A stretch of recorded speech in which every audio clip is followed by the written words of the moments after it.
There are new developments coming up at this hour in the search for a Malaysian Airlines jet with 239 people aboard. This morning, two separate search planes reported possible sightings of debris in the southern Indian Ocean.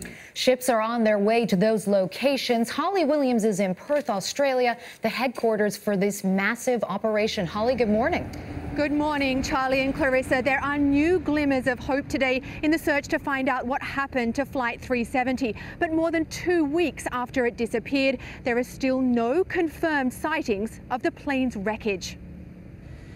China's state media reported that one of the country's search planes spotted several white objects in the water, two of them large, 1,500 miles off Australia's west coast.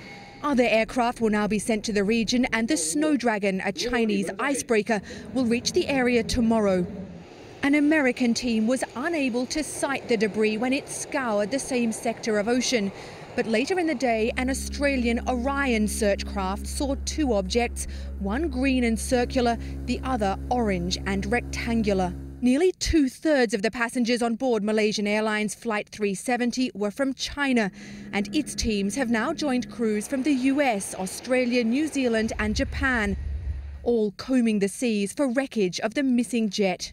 Until now, the only credible leads have been a series of grainy satellite images showing what appear to be large objects floating in the sea, one of them up to 80 feet long. And on Saturday, a civilian aircraft reported seeing a wooden pallet in the same waters.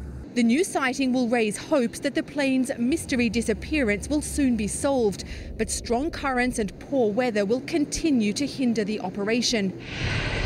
Late yesterday, the American crew from Jacksonville, Florida, returned to base in their Poseidon P-8, a state-of-the-art machine designed to patrol for submarines. They flew for 10 hours and found nothing, though Lieutenant Commander Adam Shantz told us even that's progress in a search that's covering an area the size of Texas. When you come back and you haven't found anything, is that frustrating? Well, we'd always like to go out and find what we're looking for. Just because we don't find it is not a bad thing. We've now eliminated a certain search area, and we're able to move on to a different area. The US Navy said today it's sending something called a pinger locator to the search area. Now that is towed behind a ship, and the hope is it will pick up any sounds or electronic pings still being emitted by the missing plane's black box. Charlie and Clarissa. Thanks, Holly.